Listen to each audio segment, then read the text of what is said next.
You short engines.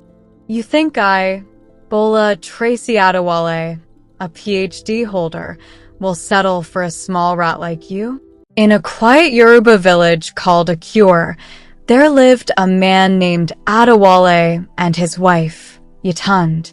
Adewale and Yetund led a life of hardship. They had a daughter, Bola, their only child, whom they cherished deeply. Despite their efforts, they struggled to make ends meet, and Adewale sought help from his friends. First, Adewale went to his friend Tund, hoping for assistance. However, Tund claimed he was facing financial trouble himself, saying, "I'm barely managing, Adewale. I can't help you right now." Next, Adewale approached Kola, who stated he had just invested all his money in a new business venture. "I wish I could help, Adewale, but all my funds are tied up," Kola explained. Lastly, Adewale turned to Femi, who simply told him, "I'm sorry, Adewale, but I can't afford to help anyone at the moment." Each encounter left Adewale feeling more despondent, but it never stopped him from being hardworking. Despite the rejections, Adewale maintained his resilient nature, taking on brick-carrying jobs. Yetund, on the other hand, also helped her husband with her fruit vending. This continued until one fateful day at the block industry. As Adewale was helping to arrange the blocks to be delivered, he saw a wallet lying on one of them. He wondered who owned it and decided to pick it up and check. When he did, he opened the wallet and found a huge amount of money inside. Surprised, he thought about taking the money, as it could change his family's life. However, on second thought, he decided to return it because the owner might be desperately searching for it. So, he searched within the wallet and found a card. "This could be the owner," he said to himself. "Let me return it." Following the address on the card, he stopped in front of a huge house. He knocked on the gate, and the gatekeeper let him in after he explained that he wanted to return something that wasn't his. At Alhaji Bakir's place, Adewale returned the wallet. Alhaji Bakir was moved by Adewale's sincerity, as it happened that he had misplaced the wallet when he visited the block industry to book some blocks. He had searched for it, but eventually decided to let it go. In return for Adewale's kindness, Alhaji Bakir asked what he wanted. During their conversation, he inquired about everything, including Adewale's family and financial situation, and Adewale told him all about their plight. Moved by Adewale's story, Alhaji Bakir decided to help him. He began giving Adewale goods to sell, initially in small quantities, but increasing them as Adewale showed more loyalty by returning the full amount of money to him, only keeping the profit as instructed by Alhaji Bakir. Adewale, who had become wealthier, opened a boutique for his wife. This allowed them to amass considerable wealth. With his newfound wealth, Adewale indulged Bola, meeting her every demand. He showered her with expensive gifts, from the latest fashion to luxurious vacations. He ensured she had everything she had lacked during their impoverished years. As Bola grew, she became increasingly rude, arrogant, and lazy. She demanded that servants do everything for her and insulted them if they didn't meet her expectations. Her very presence terrified the servants. People in the village noticed Bola's behavior and tried to warn Adewale and Yetund. Mrs. Adebayo, a concerned neighbor, told Adewale, "Bola's rudeness will lead to trouble. You must discipline her before it's too late." Chief Ogunlai, a respected elder, advised Yatund, "You need to correct Bola's behavior now, or she will face dire consequences in the future." But Adewale dismissed their concerns, believing Bola would outgrow her bad behavior. As Bola grew, she excelled academically, graduating from the best primary and secondary schools and earning a first-class degree from the university.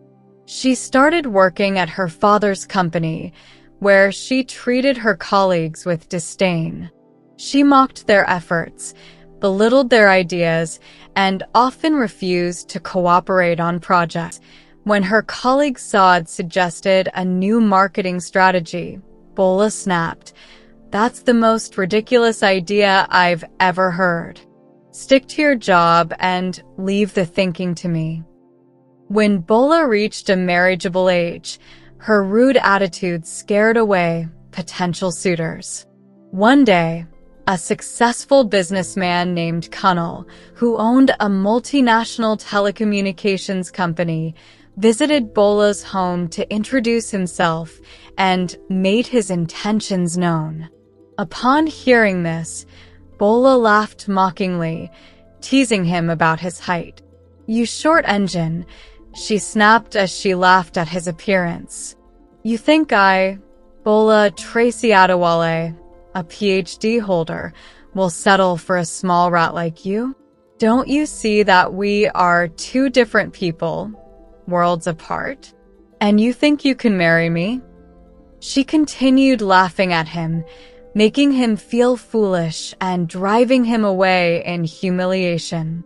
Another suitor, Ala Kunal, a business tycoon, was drawn to Bola's beauty and approached her with marriage intentions. When he came, he was insulted for his weight, with Bola saying, "Do you really think someone as fat as you could marry me? What a joke." Realizing that Bola's negative attitude was becoming a serious problem, Adewale and Yatun sought help from Alhaji Bakir. They visited his home and begged him, "Please, help us change our daughter's ways.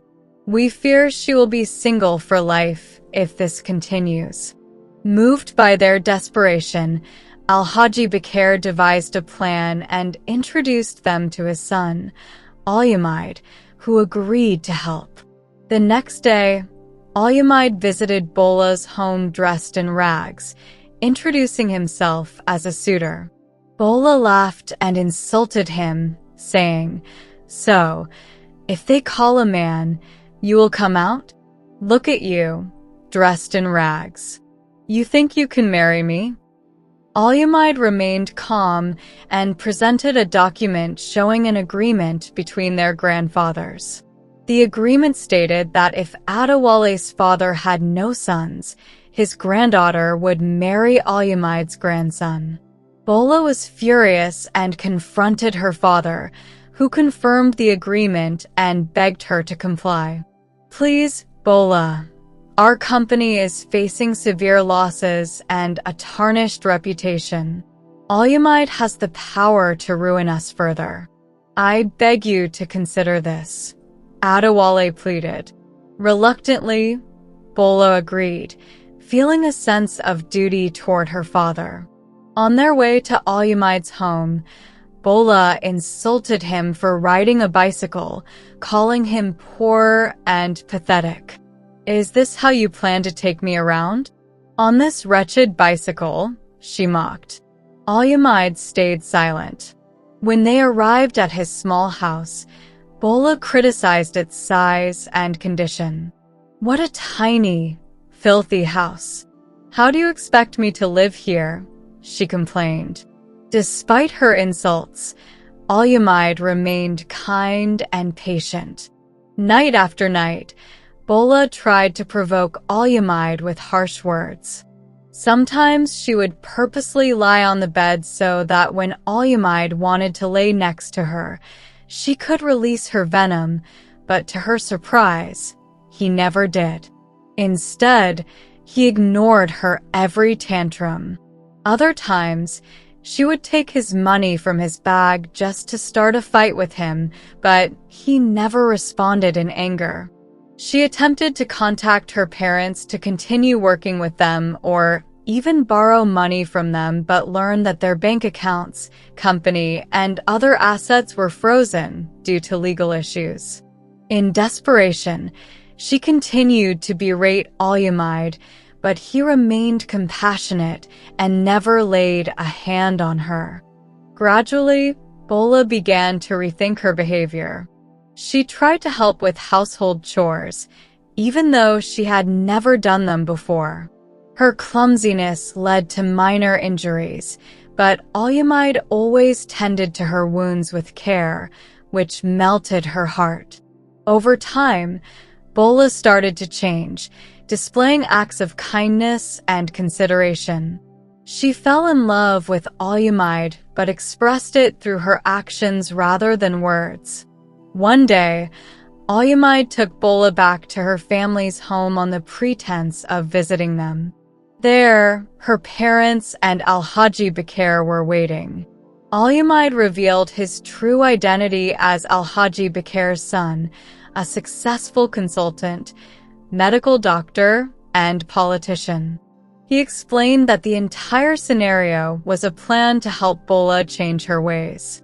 Though she was initially upset, she soon realized the extent of her transformation and was overwhelmed with emotion. With tears in her eyes, Bola said, "Thank you for everything. Words cannot express how I feel."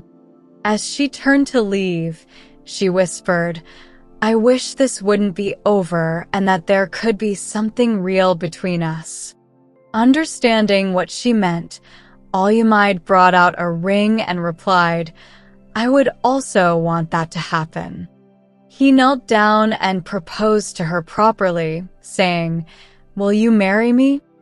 Bola and her parents were shocked. She hadn't expected everything to be so real. "Yes, I will marry you. Yes, I will, even in richness and poverty. I am ready to start a new life together," she replied, tears filling her eyes. This brought immense joy to both families, especially Bola's parents, who had never believed she would ever get married. Their marriage was a testament to the power of love, humility, and personal growth, inspiring the entire village. Thank you for watching. Please like, subscribe, and hit the notification bell to be alerted when a new video drops. Also, feel free to share your comments so I can learn from your insights. Bye.